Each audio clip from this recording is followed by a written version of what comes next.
प्रभु यीशु मसीह के नाम से हम सबों को इस YouTube चैनल के अंदर स्वागत करते हैं। आज हम हफ्ते के पहले दिन की मन्ना के लिए हम सभी लोग यहाँ उपस्थित हैं और मैं परमेश्वर यीशु मसीह को धन्यवाद करना चाहता हूँ और सभी की प्रार्थनाओं के द्वारा हम सभी लोग को परमेश्वर ने हफ्ते भर चलाया, संभाला और साल भर इस महामारी के बीच में, इस लॉकडाउन के बीच में परमेश्वर ने हम सबों को संभाल कर हम सबों को फिर से उसकी उपस्थिति और उसके सन्निधि में ले आए। इसलिए मैं परमेश्वर को हम और आपकी सबों की प्रार्थना के लिए हम धन्यवाद करना चाहता हूँ। और आइए हम इस विषय में जाएंगे। और आज का जो विषय है, बंधुआई से दया में व्यवस्था विवरण, उसका 30वां अध्याय और उसका 3रा वचन। बंधुआई से दया में व्यवस्था विवरण, उसका 30वां अध्याय और उसका 3रा वचन। और आइए हम इस वचन में और इस विषय में जाने से पहले हम प्रार्थना करें कि परमेश्वर हमें इस वचनों को समझने और उसे उसके अनुसार पालन करने के लिए हम सबों को मदद करें। ऐसे हम परमेश्वर से विनती और प्रार्थना करेंगे। आइए हम प्रार्थना करें। हे हमारे आकाशीमान परमेश्वर, इब्राहिम, इसहाक और याकूब के परमेश्वर, फिर से आपने हम सबों को आपकी उपस्थिति में इस हफ्ते के पहले दिन हम सबों को ले आए। इसलिए हम आपको धन्यवाद करते हो लॉर्ड। और आज जो भी वचन हम आपके सम्मुख में जो सीखेंगे उन सभी लॉर्ड वचनों को आप आशीष करना। इसके द्वारा हम इस तेशवा के महीने में और तेशवा के दिनों में हम आपकी ओर परिपूर्ण रीति से लौटने के लिए और पश्चाताप करने के लिए हम सबों को आप सहायता और मदद करना लॉर्ड। आगे ये सारे समय मैं आपके हाथों में सौंपता हूँ। हमारी सारी पाप अपराधों का आप क्षमा करना। और आगे ये सारे समय हम आपके हाथों में सौंपता हूँ। छोटी सी विनती प्रभु यीशु मसीह के नाम से मांगता हूँ, सुन और कबूल कर, आमीन। तो जैसे हमने देखा कि आज का जो विषय है, बंधुआई से दया में व्यवस्था विवरण, उसका 30वां अध्याय और 3रा वचन। और जैसे आप सभी लोग जानते हैं कि हम 6वें महीने में बिब्लिकल पंचांग या कैलेंडर के अनुसार, और इस 6वें महीने का नाम इलूल है। और हम जब कुछ ही दिनों में 7वां महीने में प्रवेश करेंगे और इस 7वां महीने का नाम तिशरी या एतानिम है। और जैसे आप सभी लोग जानते हैं कि इलूल के पहले दिन से, जो 6वें महीने के पहले दिन से 7वें महीने के 10वें दिन तक, उसे 40 दिन की जो तेशवा कहा जाता है। और यही 40 दिन जब मूसा दूसरे बार उस माउंट सनाई पर्वत पर गया और वो 40 दिन परमेश्वर के साथ था। और वो समय भी इलूल के पहले दिन से लेकर 7वें महीने के 10वें दिन तक, उस 40 दिन हम वहाँ भी देखते हैं। और जैसे योना के किताब में जब योना निनवे के शहर में पहुंचा तब वो 40 दिन था और उसने 40 दिन प्रचार किया। निनवे के लोगों ने इस 40 दिन में परमेश्वर की ओर मुड़ा। और वो समय भी इलूल के पहले दिन, जो 6वें महीने के पहले दिन है, और वो 7वें महीने के 10वें दिन तक है। तो वहाँ भी हम 40 दिन देखते हैं। और जैसे आप सभी लोग जानते हैं कि जो तेशवा जो शब्द है वो हिब्रानी शब्द है और उसका मतलब यही है कि हम परमेश्वर की ओर पश्चाताप करें, लौटे और परमेश्वर की ओर फिरे।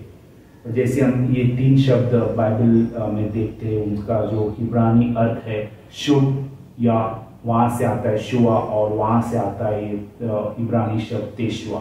और इसका मतलब यही है कि परमेश्वर की ओर हम पश्चाताप करें और परमेश्वर की ओर लौटे और परमेश्वर की ओर मुड़े। तो इस 40 दिन को तेशवा के 40 दिन कहता है। और आज हम इस तेशवा के 40 दिन में है। और हमारे लिए 6वें महीने अगस्त 9 तारीख से शुरू हुआ है। और आज हम जो इस 40 दिन के तेशवा में और गए हफ्ते में हमने देखा कि कैसे परमेश्वर ने तेशवा किया, परमेश्वर ने पश्चाताप किया जब लोगों ने परमेश्वर की ओर पश्चाताप किया। जैसे हम जोना के किताब में भी उस 40 दिन को देखते हैं कि जैसे लोगों ने 40 दिन जोना के प्रचार के अनुसार उन्होंने परमेश्वर की ओर मुड़ा। भले उनके काम बहुत बुरा थे और उनके काम बहुत परमेश्वर के सम्मुख बहुत घिनौना थे, लेकिन सबों कामों को जब उन्होंने पश्चाताप किया तब लोग परमेश्वर ने उनके कामों के द्वारा उनके ओर पेशवा किया और पश्चाताप किया, और वही पश्चाताप हम आज के समय आज हम भी है। और उसका जो इल्लुल के छठवें महीने के पहले दिन जो अगस्त 9 तारीख से शुरू हुआ है, तो आज हम इस विषय में जाते हैं। और आज जैसे हम सभी लोग जानते हैं कि आज का जो विषय है कि बंधुआई से दया में, व्यवस्था विवरण उसका 30वां अध्याय और 3रा वचन। तो हम देखते हैं कि उत्पत्ति से लेकर व्यवस्था विवरण तक 5 किताब मूसा ने लिखा है। और जब हम 30वें व्यवस्था विवरण के 30वें अध्याय में आते हैं तो पहला वचन यह कहता है कि फिर जब आशीष और शाप की ये सब बातें जो मैंने तुझको कह सुनाई है, तो हम यहाँ देखते हैं कि आशीष और शाप। तो हम जब व्यवस्था विवरण के 28 अध्याय में आते हैं तो परमेश्वर वहाँ आशीष और शाप लिखा है। तो उस 28 अध्याय में व्यवस्था विवरण के हम आशीष और शाप देखते हैं। और उस 29वां अध्याय में जब हम आते हैं तो हम ये देखते हैं कि परमेश्वर उसके लोग इज़राइल के साथ एक करार कर रहा है। और जब हम 30वें अध्याय में आते हैं तो हम ये देखते हैं कि परमेश्वर सभी बातों को उन्हें याद दिला रहा है और यह कह रहा है कि और तो उन सब जातियों के मध्य में रहकर जहां तेरा परमेश्वर यहोवा तुझको बरबस पहुंचाऊंगा, इन बातों का स्मरण करे। तो यहाँ हम देखते कि परमेश्वर जो आशीष और शाप उनको बताया और इन सब बातों से परमेश्वर ने याद दिला रहा है कि इन सब बातों से वो स्मरण रखे, उसे न भूले पर उन सब बातों को स्मरण रखे। और जब हम दूसरे वचन में आते तो वहाँ यहाँ लिखा है कि और अपनी संतान सहित और अपने सारे मन और सारे प्राण से अपने परमेश्वर यहोवा की ओर फिरकर उसके पास लौट आए। तो जो लौट आना जो शब्द है वो इंग्लिश में उसका मतलब ये है कि रिटर्न अनटू द लॉर्ड। तो यहाँ भी हम देखते हैं कि परमेश्वर के पास हम सभी लोग लौट आए और इन सब आज्ञाओं के अनुसार जो मैं आज तुझे सुनाता हूँ उसी की बातें माने। तो यहाँ देखते हैं कि परमेश्वर चाहता है कि हम उसकी बातें माने और विशेष करके उसकी ओर लौट आए, जैसे इंग्लिश में लिखता है रिटर्न अनटू द लॉर्ड। और जब हम जो मुख्य वचन है जो 3रा वचन में जब आते हैं तो वहाँ ये लिखा है कि तब तेरा परमेश्वर यहोवा, मतलब जब हम परमेश्वर की ओर लौटोगे तब लिखता है कि तब तेरा परमेश्वर यहोवा तुझे बंधुआई से लौटा ले आऊंगा और तुझ पर दया करूंगा। तो आज का जो हमारा विषय यही है कि परमेश्वर हमें बंधुआई से लौटा ले आऊंगा। जब हम परमेश्वर की ओर लौटोगे, जब जैसे इंग्लिश में लिखता है कि when you return unto the Lord and he will turn your captivity into compassion, परमेश्वर आपकी बंधुआई को दया में बदली कर सकता है या दया में ले आ सकता है। या तो यह बात का जो मुख्य यही है कि हम परमेश्वर की ओर लौट आए, that we return unto the Lord, परमेश्वर की ओर हम लौट आए और उसकी बातें माने। तो हम जैसे आप जानते हैं कि जो बंधुआई जो शब्द है और उसका जो अर्थ इब्रानी भाषा में वो यह है कि इब्रानी भाषा में बंधुआई का जो अर्थ है वो है शिबेत। शिबेत का मतलब यही है कि निर्वासन या बंदी। तो जो शब्द है बंधुआई उसका इब्रानी भाषा में उसका अर्थ यह है कि निर्वासन या बंदी। उसका अर्थ यह है कि शिबेत, शिबेत का मतलब यही है कि निर्वासन या बंदी। और जो दया है उसका जो अर्थ है इब्रानी भाषा में और उसका अर्थ है कि रौकाम। रौकाम का मतलब यही है कि प्यार करेगा या प्रेम करेगा। परमेश्वर आपको प्रेम करेगा उस बंधुआई की अवस्था में या आपसे प्यार करेगा। उसका इब्रानी में अर्थ है कि रौकाम। उसका मतलब यही है कि वो आपसे प्यार करेगा या उस बंधुआई की अवस्था में आपसे प्रेम करेगा। ये हमने दया और बंधुआई के विषय में इब्रानी शब्द में हमने देखा। और जैसे आप सभी लोग जानते हैं कि आप और मैं जो परमेश्वर की सेवा करते हैं वो बहुत ही अनुग्रहकारी और दयालु परमेश्वर है। तो इसलिए हम ये देखते हैं कि वो आपको बंधुआई से लौटा ले आऊँगा और आपके ऊपर दया करूँगा। तो इस दया के विषय में हम कुछ वचन देखेंगे। हम विलाप गीत के अध्याय में आएंगे। हम जब विलाप गीत के अध्याय में आते हैं तो हम कुछ वचन देखते हैं कि उसके तीसरे अध्याय और 22वां वचन। विलाप गीत तीसरा अध्याय और उसका 22वां वचन। हम मिट नहीं गए क्योंकि आगे लिखता है कि यह यहोवा की महाकरुणा का फल है।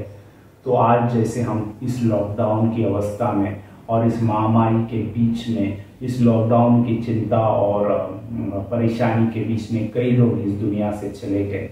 इस महामारी के कारण कई लोग इस दुनिया से चले गए, लेकिन परमेश्वर का वचन विलाप गीत के तीसरे अध्याय और 22वां वचन में लिखता है कि हम मिट नहीं गए, क्योंकि परमेश्वर ने हमें मिटाया नहीं, हमें संभाल कर हमें अब तक जीवित रखा। इसकी यह परमेश्वर की महाकरुणा का फल है। और आगे लिखता है कि क्योंकि उसकी दया अमर है, क्योंकि उसकी दया नष्ट नहीं होती, उसकी दया कम नहीं होती, क्योंकि वो एक दयालु और अनुग्रहकारी परमेश्वर है। और इस विलाप गीत के द्वारा हम उसकी दया और उसकी करुणा के बारे में और भी हम जानते हैं। तो आज हमने इस वचन से देखा कि कैसे परमेश्वर, जब हम परमेश्वर की ओर लौटोगे और परमेश्वर हमें उस बंधुआई से लौटा ले आऊंगा और हम पर दया करूंगा। तो अब जब हमने देखा ये सब बातों का अर्थ बंधुआई और दया के विषय में, और अब हम यह देखेंगे कि विशेष में कि बंधुआई मनुष्य के जीवन में क्यों आता है, बंधुआई या मनुष्य बंधुआई में क्यों जाता है। इस बातों को हम समझने के लिए हम पहला राजा उसके 8वां अध्याय में जब आप आते हैं, वहाँ हम ये देखते हैं कि परमेश्वर का जो दास सोलोमन राजा, जिसने परमेश्वर के लिए एक अद्भुत और एक अति सुंदर मंदिर बनाया, और उस मंदिर के समर्पण के बाद परमेश्वर के दास सोलोमन राजा उस मंदिर में आकर 7 प्रार्थना परमेश्वर की ओर कर रहा है और यह कह रहा है कि यदि आपकी प्रजा या मैं या कोई भी राजा इस मंदिर में आकर प्रार्थना करे, परमेश्वर की ओर गिड़गिड़ाए, तो आप उन सबों की प्रार्थना और विनतियां सुनना और उनके सब पापों को आप क्षमा करना। तो हम जब पहले राजा उसके 8वां अध्याय में आते और उसका जो 27 वचन से हम जब पढ़ते, तो सोलोमन राजा मंदिर बनाने के बाद परमेश्वर से इस प्रार्थना में यह कह रहा है कि क्या परमेश्वर सचमुच पृथ्वी पर वास करेगा। ये सवाल परमेश्वर के दास सोलोमन राजा उस अति सुंदर मंदिर बनाने के बाद यह कह रहा है कि क्या परमेश्वर पृथ्वी पर वास करेगा, क्योंकि उसका निवास स्थान स्वर्ग है और स्वर्ग भी उसे समा नहीं सकता। तो क्या यह मंदिर या भवन में परमेश्वर समा सकता है कि ऐसे वो सवाल कर रहा है। और हम जब आगे पढ़ते वो कहता है कि स्वर्ग में वरन सबसे ऊंचे स्वर्ग में भी तू नहीं समाता, फिर मेरे बनाए हुए इस भवन में कैसे समाएगा। तो यहाँ परमेश्वर के दास कहता है कि परमेश्वर तू कैसे समाएगा इस भवन को जो मैंने आपके लिए बनाया है। और हम जब आगे देखते हैं कि उसके 28वां वचन में देखते हैं कि तो भी हे मेरे परमेश्वर यहोवा, अपने दास की प्रार्थना और गिड़गिड़ाहट की ओर कान लगाकर मेरी चिल्लाहट और यह प्रार्थना सुन जो मैं आज तेरे सामने कर रहा हूँ। तो यहाँ हम देखते हैं कि परमेश्वर का दास सोलोमन राजा प्रार्थना के द्वारा, गिड़गिड़ाहट के द्वारा और उस चिल्लाहट के द्वारा परमेश्वर की ओर प्रार्थना कर रहा है और वो परमेश्वर से विनती कर रहा है कि वो उसकी प्रार्थना सुने और उसकी परमेश्वर अपनी कान उसकी प्रार्थना की ओर लगाए।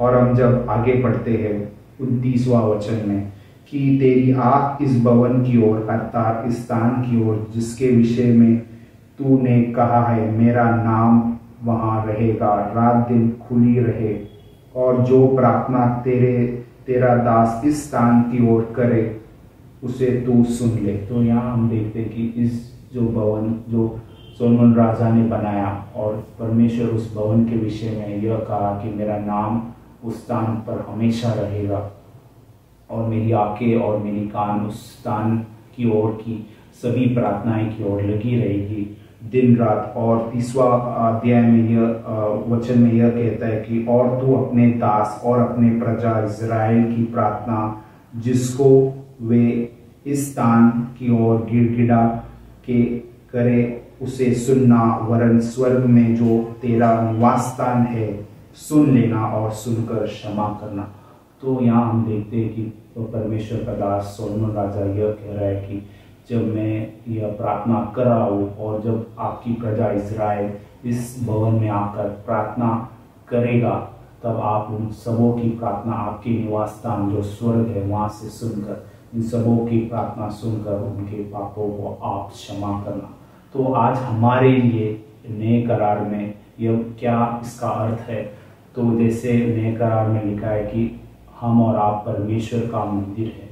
तो जैसे सोलोमन राजा उस मंदिर में आकर परमेश्वर की और गिड़गिड़ाहट के द्वारा प्रार्थना कर रहा है, विनती कर रहा है। आज हम भी जो परमेश्वर के जो मंदिर है, जब हम परमेश्वर की ओर चिल्लाकर और गिड़गिड़ाहट के द्वारा हम जब प्रार्थना करेंगे और विनती करेंगे, तो परमेश्वर हमारी सारी प्रार्थनाओं और विनतियों को सुनेगा और हमारी पापों को परमेश्वर क्षमा करेगा। तो आज हम ये देखते हैं कि सोलोमन राजा एक प्रार्थना कर रहा है, और जब 31वां वचन से 46 वचन तक हम देखते हैं कि परमेश्वर का दास सोलोमन राजा 7 प्रार्थना कर रहा है। और हम जब 46वां वचन आते हैं तो वो उसका 7वां प्रार्थना है। वहाँ हम देखें कि कैसा मनुष्य बंधुआई में जाता है और बंदी का कारण या बंधुआई का मुख्य कारण क्या है, हम उस 46वां वचन में देखेंगे। आइए हम उस 46वां वचन को पढ़ेंगे।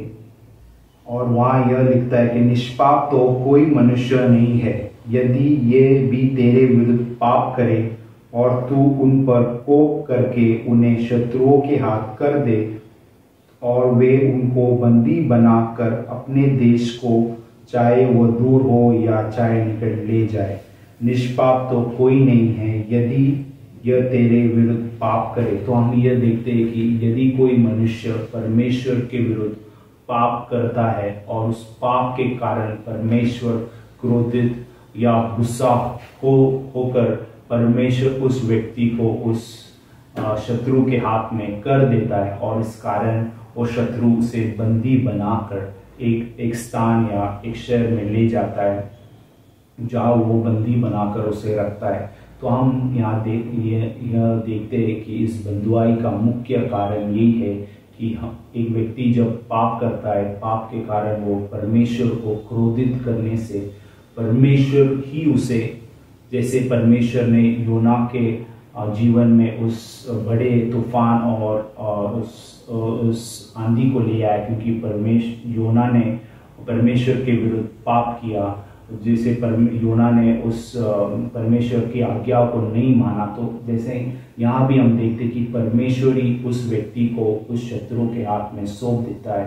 तो आज इस बातों से हमें समझ आता है कि हमारा जो पापों के कारण ही हम बंधुआई में जाते हैं और उस पापों के कारण ही हम शत्रु के हाथ में सौंप दिए जाते हैं और उस शत्रु हमें बंदी बनाकर उसके देश में ले जाता है। तो हम इसके अर्थ और जो हम नए करार में हमारे लिए इस बंधुआई के विषय में पौलुस कुछ वचनों को लिखता है और उस वचनों को भी हम देखेंगे।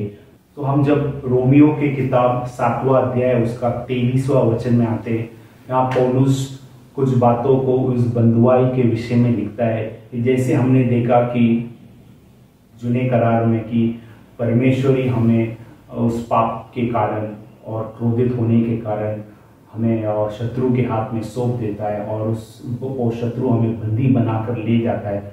और इस नए करार में हमारे लिए इस बंधुआई क्या है और इसका कारण क्या है, ये हम रोमियो के 7वां अध्याय और 23वां वचन जब पढ़ते हैं वहाँ यह लिखा है कि परंतु मुझे अपने अंगों में दूसरे प्रकार की व्यवस्था दिखाई पड़ती है।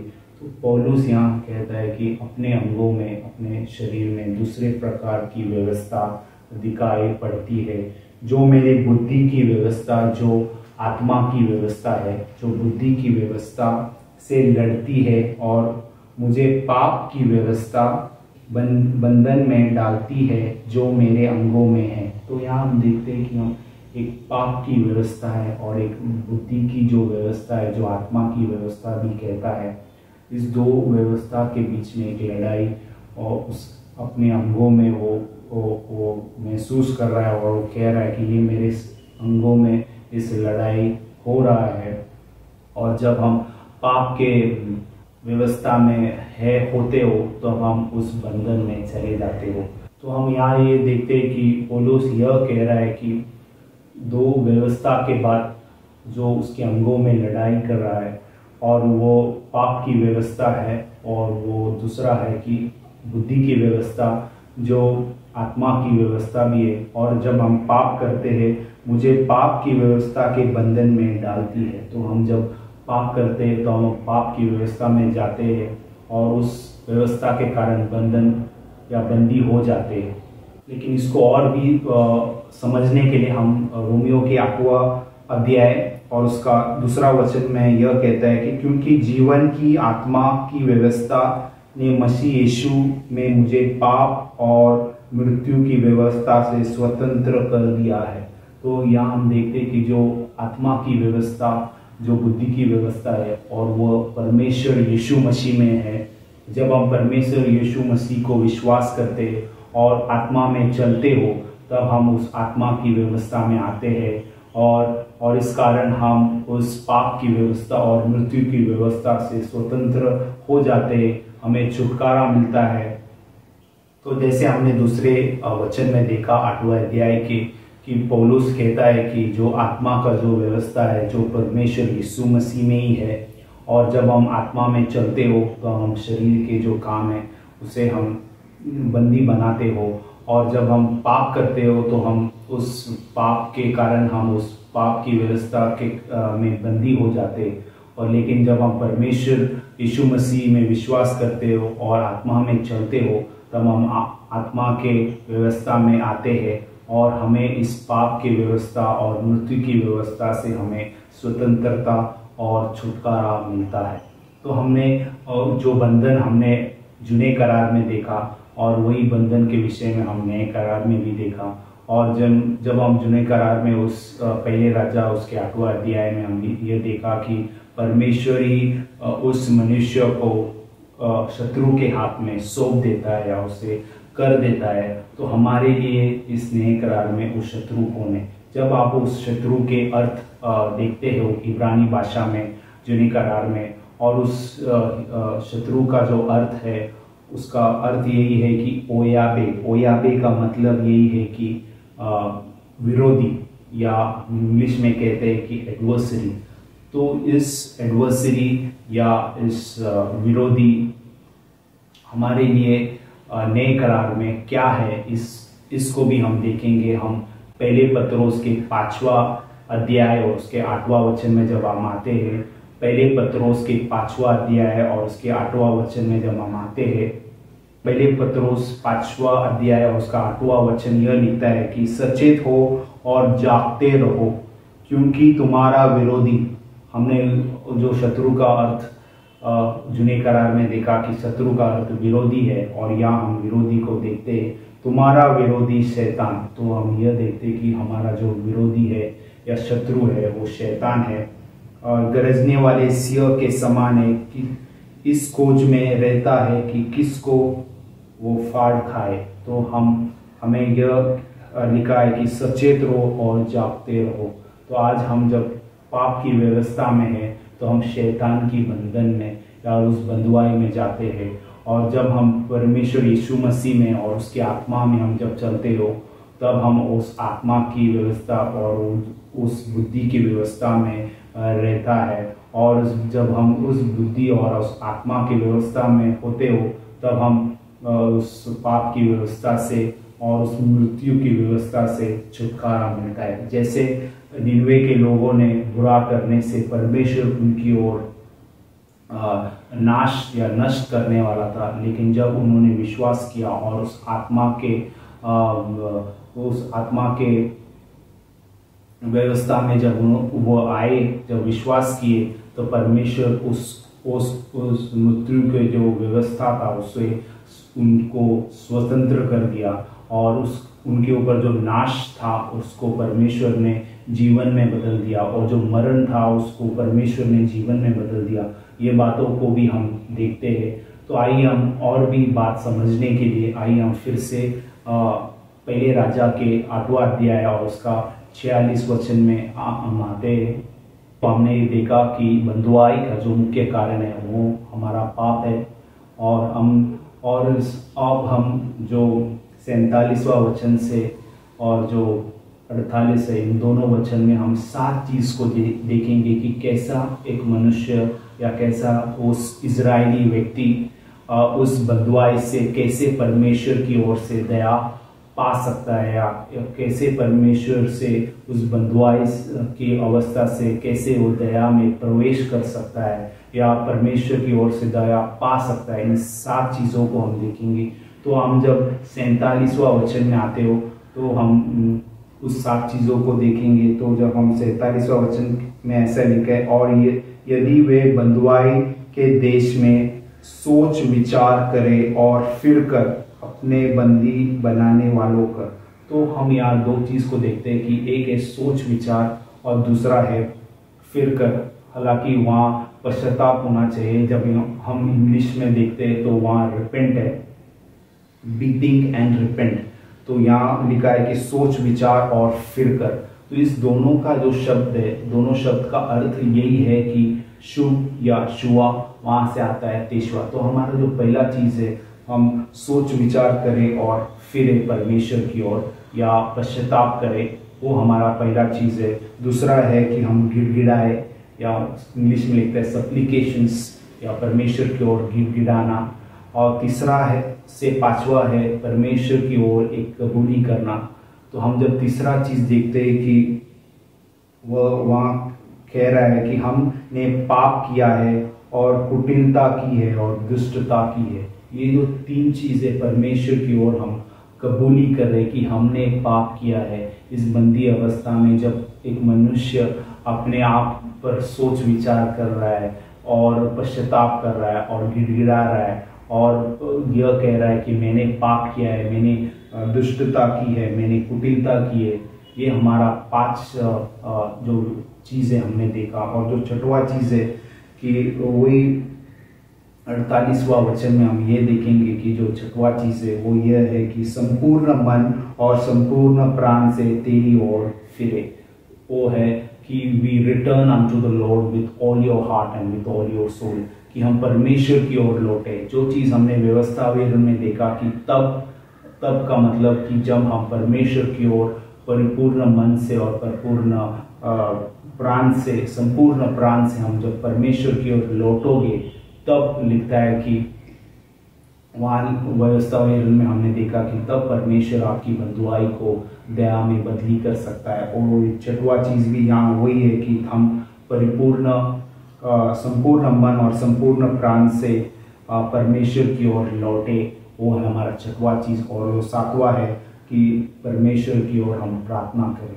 जब एक व्यक्ति उस बंधुआई की अवस्था में इस 7 चीज करता है, जब निनवे के लोगों ने उस पाप के बंधन में, उस मरण की छाया में जब उन्होंने 7 चीज किया, और यहाँ भी हम जो देखते हैं कि उन्होंने जब इजराइल के लोगों ने इस 7 चीज करने से, हम जब 49 और 50वां जो वचन में जब हम आते हैं कि परमेश्वर हमारे लिए 5 चीज कर रहा है। जब हम 49वां वचन में आते तो यह लिखता है कि तो तू अपने स्वर्गीय स्थान में से उनकी प्रार्थना, तो परमेश्वर हमारी प्रार्थना को सुनेगा। जब हम परमेश्वर की ओर इस 7 चीज को करेंगे तो परमेश्वर पहला चीज लिखता है कि 49वां वचन में कि परमेश्वर हमारी प्रार्थना सुनेगा उस स्वर्गीय निवास स्थान से। और दूसरा लिखता है कि गिड़गिड़ाहट को भी सुनेगा, वो हम दूसरा चीज है। और तीसरा है न्याय करेगा, वो है मेंटेन योर कॉज, इंग्लिश में मेंटेन योर कॉज या न्याय करेगा।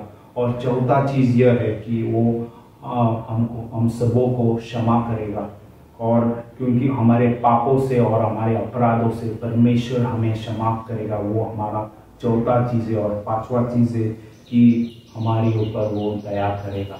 तो जैसे हमने देखा इस 5 चीज़ परमेश्वर हमारे लिए कर रहा है, जब हम वो 7 चीज़ परमेश्वर की ओर कर रहे हैं और परमेश्वर की ओर अपने पूरे संपूर्ण मन और वो संपूर्ण प्राण से जब हम परमेश्वर की ओर लौटोगे, परमेश्वर हमारी सारी बंधुआई को दया में बदली कर रहा है और उस शत्रु के मन में एक दया परमेश्वर ही उत्पन्न कर रहा है कि वो आपके ऊपर दया कर रहा है और आपको फिर से उस देश में ले आ रहा है। तो आज हमने इस पहले राजा के 8वां अध्याय में इस बातों को हमने देखा कि क्यों मनुष्य बंधुआई में जाता है और वही मनुष्य जो बंधुआई में परमेश्वर की ओर जब वो पुकार रहा है और जब वो परमेश्वर की ओर अपने पूरे प्राण और संपूर्ण मन से जब वो परमेश्वर की ओर लौट रहा है, परमेश्वर उस पर दया कर रहा है और उसकी बंधुआई की अवस्था से उसे निकाल रहा है।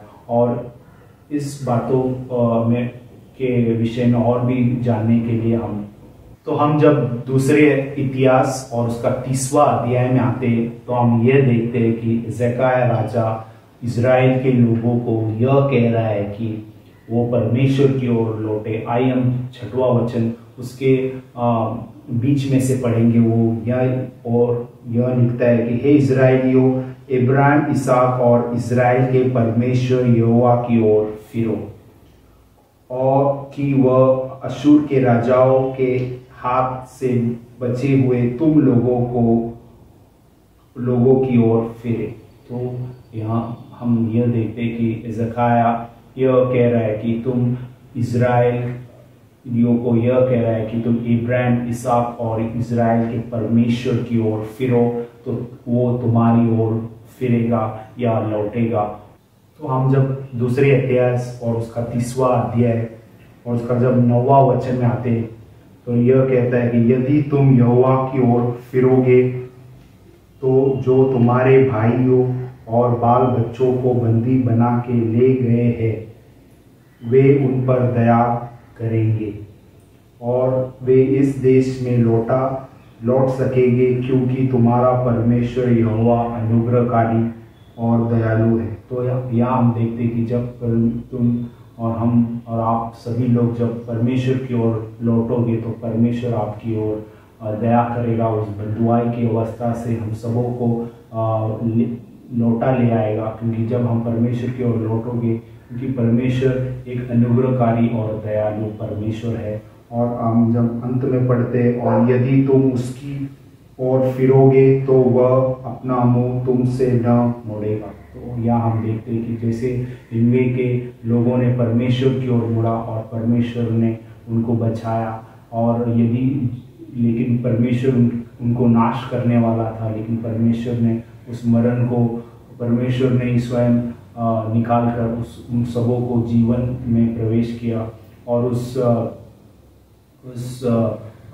आत्मा की व्यवस्था में जब वो चले तो परमेश्वर ने उन्हें उस मृत्यु से और उस पाप की व्यवस्था से परमेश्वर ने उस सबों को उस बंधन से छुड़ाया और बचाया, क्योंकि परमेश्वर का नाम में छुटकारा और मुक्ति है। तो आइए हम इस वचन को समाप्त करने से पहले हम नए करार में पत्रोस के किताब में जब हम आते हैं, पहले पत्रोस उसके दूसरे अध्याय और उसका 25वां वचन, 1 पीटर चैप्टर 2 वर्स 25, पहले पत्रोस उसका दूसरा अध्याय और 25वां वचन। तो 25वां वचन में यह कहता है कि क्योंकि तुम पहले भटकती हुई भेड़ों के समान थे।